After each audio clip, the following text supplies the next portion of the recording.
A paz do Senhor, amados irmãos, tudo bem?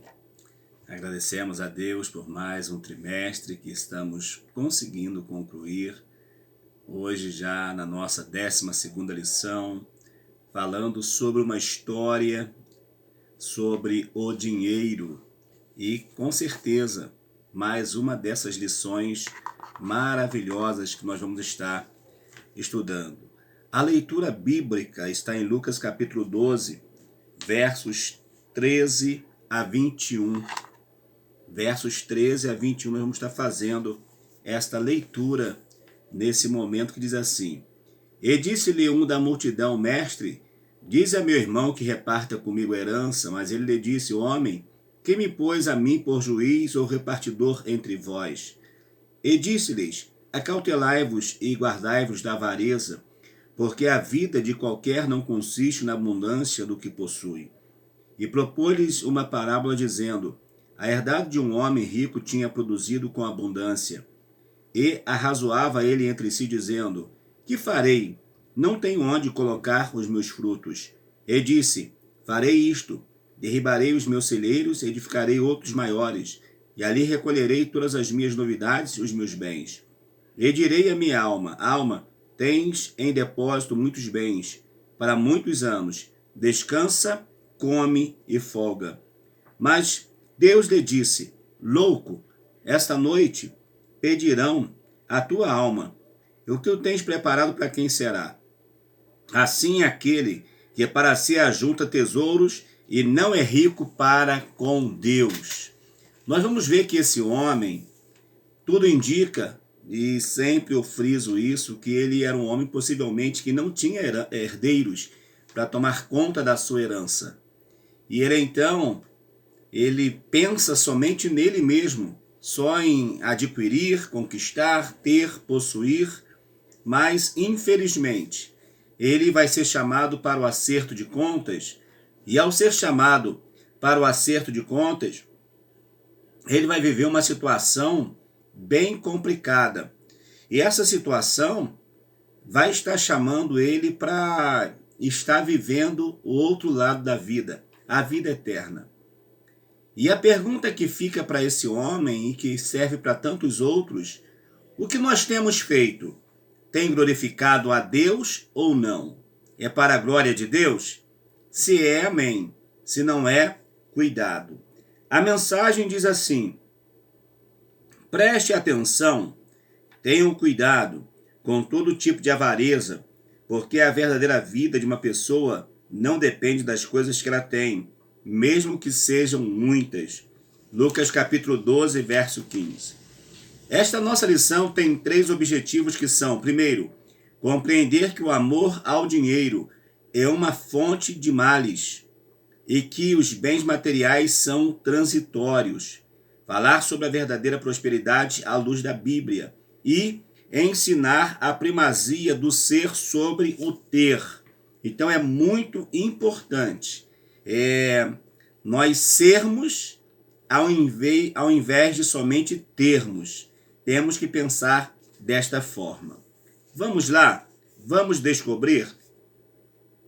Querido aluno ou aluna, na aula de hoje, vamos trabalhar sobre o tema dinheiro. Quem não gosta de dinheiro, não é verdade? Todos nós gostamos e precisamos do dinheiro. Nós só não podemos ser escravos dele. Perfeito?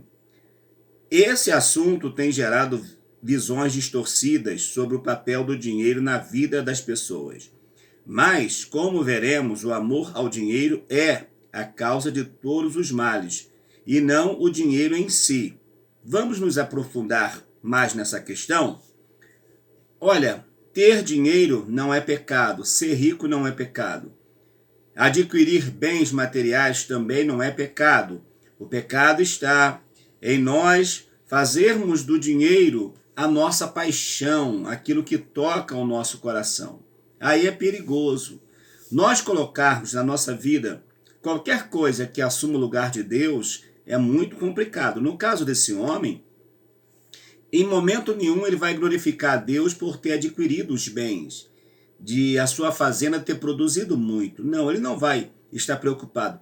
A única preocupação é derribar os celeiros que já tinham, que eram pequenos, construir maiores e depois falar para a alma: minha alma, olha, você já tem em abundância, tá tudo bem para você.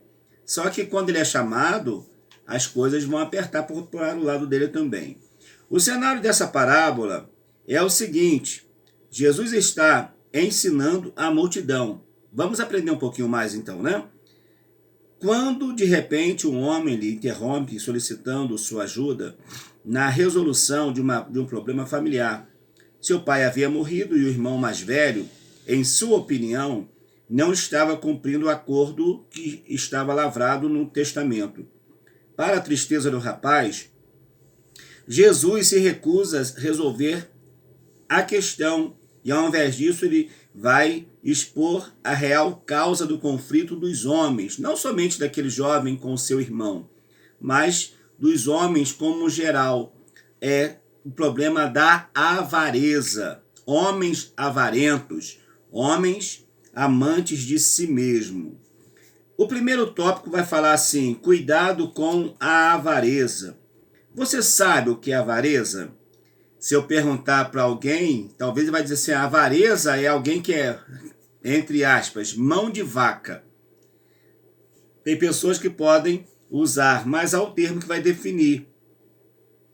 Uma característica de quem tem apego demasiado e sórdido ao dinheiro, de quem vive para adquirir e acumular riqueza.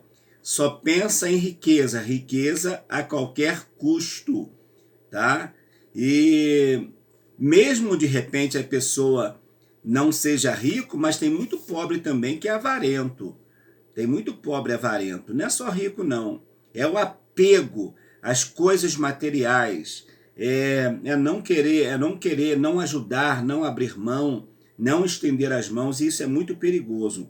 Infelizmente, esse tipo de atitude tem conquistado o coração de inúmeras pessoas, inclusive de alguns cristãos que foram seduzidos pelo consumismo desenfreado.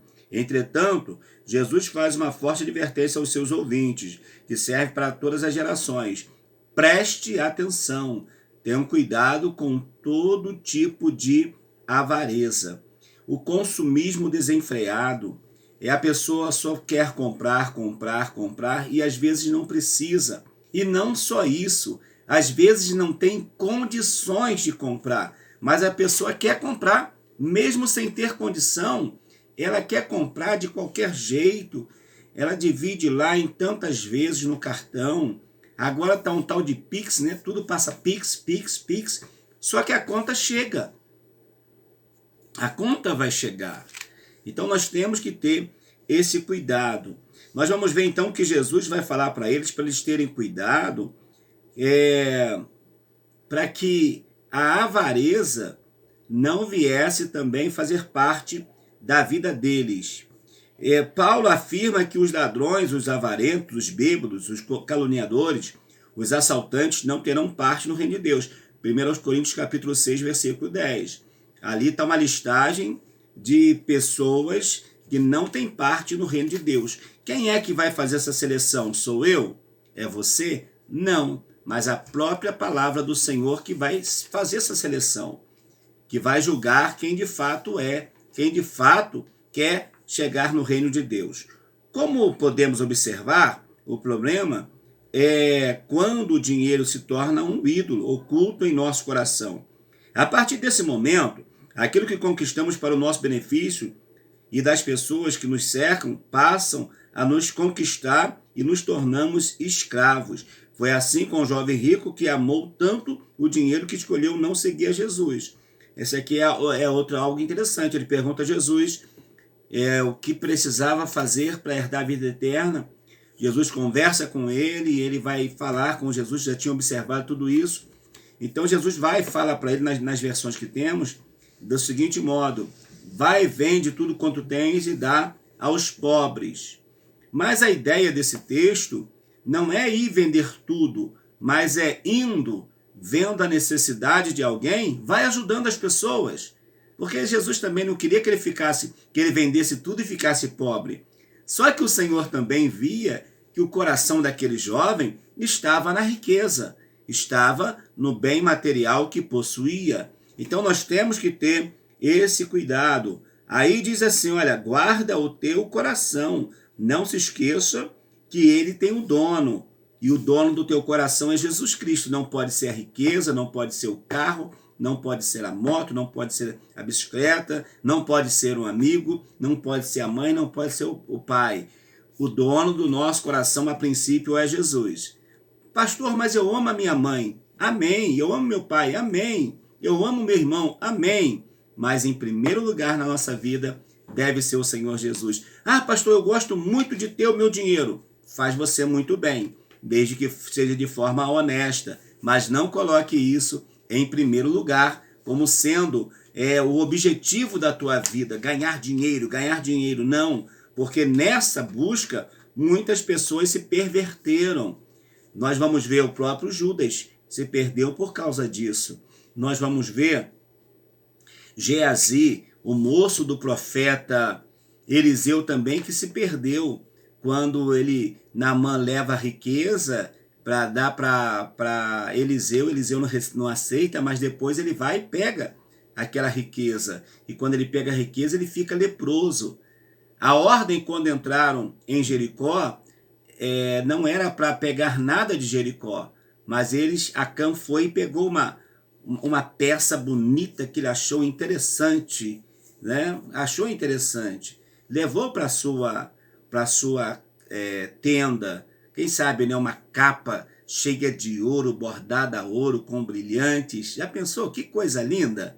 Toda trabalhada, chamou a atenção dele. Só que aquilo ali trouxe derrota para o povo e para toda a sua família. Porque Deus não tem o culpado por inocente. Deus sabe como julga retamente cada um de nós. O problema é quando o dinheiro se torna um ídolo em nossas vidas. Repito, ter dinheiro não é pecado. Trabalhar, conquistar riqueza não é pecado. O pecado está em colocar o seu coração nas riquezas. O segundo tópico diz: a prosperidade ilusória gera esquecimento. A história contada por Jesus nos mostra como um homem que recebe uma bênção é capaz de torná-la uma maldição. O fazendeiro rico da parábola foi agraciado com uma grande colheita, sendo necessário ampliar seus depósitos de cereais, desfazer aqueles depósitos pequenos e construir maiores. Entretanto, em nenhum momento o fazendeiro agradeceu a Deus. Ele podia ter dito: Senhor, muito obrigado por tudo que eu conquistei. Obrigado pelos funcionários que eu tenho. Obrigado pelos amigos, por tudo que o Senhor tem me dado. Pela condição que o Senhor está me dando de prosperar. Muito obrigado. Só que ele não fez isso. Ele só pensou em adquirir mais bens materiais. Só que o desfecho dessa história é muito triste. Pelo contrário, diante da colheita abundante, ele planeja construir um novo depósito para guardar tudo apenas para si. Vender, né? Para si, para ele vender, ter dinheiro, quanto mais, mais. Só que a vida passa como um conto ligeiro. Ele estava tão equivocado em suas prioridades que, segundo Jesus, sua loucura é revelada no esquecimento de algumas verdades básicas e essenciais que nós vamos ver agora. Primeiro, ele se esqueceu de Deus. Deus não fazia parte da equação de sucesso desse fazendeiro, que é aqui o comentarista chama de tolo. Ele estava convencido de que era possível ser bem-sucedido sem o Altíssimo. Tem muita gente assim até hoje, que acha que ele pode ser bem-sucedido, que ele pode continuar conquistando, mesmo sem a presença de Deus. É um equívoco muito grande quando a pessoa pensa dessa forma, age dessa forma. Por quê? Porque sem Deus nós não conseguimos nada. Ah, mas eu consigo sim. Talvez você está assistindo essa aula, você gostou dessas aulas e você de repente não é nem evangélico e você tem uma outra religião e você pode até pensar, mas eu já tenho aquele que me ajuda. Tudo bem, mas você entenda que a tua saúde a tua força, o teu vigor físico, a tua sabedoria ou inteligência procede de Deus. Você estuda, você aprende, porque Deus lhe dá condição de você aprender. Não é simplesmente a sua mente, porque a sua mente podia ser uma mente brilhante, mas se Deus não lhe ajudasse, você não conseguiria compreender as coisas. Então, tudo devemos glorificar a Deus. Ele estava convencido que era possível ser bem-sucedido sem a presença do Altíssimo. Sua fé e esperança estavam depositadas exclusivamente nos bens materiais. Ele escolheu amar as coisas no lugar, as coisas criadas no lugar do Criador. Seu coração foi iludido pela falsa prosperidade. Confiou que tudo que precisava estava diante de seus olhos. Tolo, ignorou o primeiro mandamento. Qual é o primeiro mandamento? Você se lembra? Claro que sim. Amar a Deus sobre todas as coisas. E qual é o segundo mandamento? E o próximo como a ti mesmo. Ele não lembrou. Quando ele então diz que à meia-noite vai ser pedida a sua alma, o que tu tens para quem será? Das duas coisas que aconteceu. Ou o governo ia se apropriar da sua riqueza, da sua fortuna, ou os funcionários que ele possuía iria se apropriar até para ter uma recompensa pelo trabalho feito. Imagine bem, quando nós não tomamos atitudes corretas, nós também esbarramos nessas situações que podem ser prejudiciais para a nossa vida. No segundo fala, ele se esqueceu do próximo. Sua colheita abundante seria uma ótima oportunidade para compartilhar generosamente as bênçãos recebidas com as outras pessoas. Mas como se esqueceu de Deus, sua fonte de provisão, amor e contentamento, ele também esqueceu do próximo. Se a pessoa não lembra de Deus, que está lhe dando saúde, lhe dando vida, lhe dando ar, condição de ter o ar no pulmão, ele vai lembrar das pessoas? Vai nada. Se ele se esquece do ser maior que é Deus, ele vai lembrar do próximo, de alguém que está passando necessidade do lado dele? A não ser que ele queira fazer uma média com alguém, porque senão ele não vai se lembrar. Mas quando ele ama a Deus e coloca Deus em primeiro lugar, o amor de Deus derramado no coração dele irá abrir a sua visão espiritual e a sua visão também para estar ajudando, a sua visão fraternal para estar ajudando aquele que está do seu lado. Eu acredito que na sua igreja você já ajudou alguém, não é verdade? Você já estendeu a mão a quem precisa. De repente, mesmo não tendo muito, mas você, do pouco que você tinha no dia, você foi lá, ofertou, você ajudou. Isso tudo, primeiro, porque você ama a Deus e porque você sabe que o teu próximo, ele precisa de você. Ele se esqueceu que era mortal, no 3. Infelizmente, ele se esqueceu de que a vida é como um sopro e que não temos qualquer controle sobre os acontecimentos futuros. A vida é como um sopro, é como o vento. Nós podemos construir casas, boas casas, fortalezas, mas dizer para o vento não bater nela é impossível, porque o vento vai bater mesmo. Em alguns casos, ele até derruba a casa. Em alguns casos, a casa vai ruir, a casa vai cair mesmo. Por que acontece isso? Porque o homem não está colocando Deus no devido lugar da sua vida. Quando o homem se esquece de Deus, é como se Deus estivesse dizendo para essa pessoa também: já que você se esqueceu de mim, então eu também vou deixar você seguir a sua vida. Não é que Deus se esquece, porque Deus não é como nós, mas Deus pode deixar-nos seguir o curso da nossa vida. Ah, meus amados, aí nós sofreremos grandes decepções. Teremos grandes decepções na nossa vida, que só o Senhor Jesus para nos ajudar, para ter misericórdia de nós. O mesmo bem material que gera um aparente conforto, segurança e tranquilidade, quando idolatrado, pode escravizar, matar e trazer inquietação à alma. Deus faz questão de lembrá-lo: seu tolo, esta noite você vai morrer. Vai pedir a sua alma, em outra versão. Para quem ficará, ou quem ficará com tudo que você guardou? não tem esposa, não tem herdeiro, é ele só. Quem vai ficar com tudo que ele produziu? Pensemos nisso. Quando nós lemos esta parábola também, ela traz para nós também uma visão de vida eterna. Quem é que nós temos elegido para ser aquele que vai nos conduzir à vida eterna? Os bens materiais? A riqueza? O dinheiro? Ou nós estamos entrando pelo caminho chamado Jesus? O caminho perfeito, o caminho maravilhoso, o caminho que nos conduz à salvação.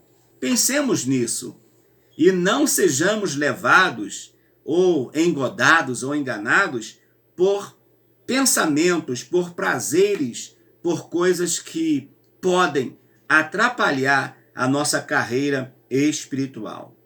No 3 diz, ser ou ter, eis a questão. O importante é você ter ou você ser. Vivem ou vivemos em uma cultura consumista. É verdade.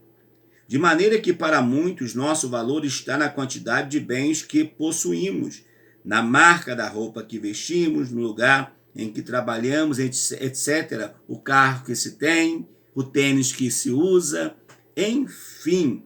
Por essa razão, inúmeras pessoas, inclusive jovens, seduzidos pela lógica do ter, acabam comprando, olha só, a advertência para nós, acabam comprando o que não precisam, com dinheiro que não possuem.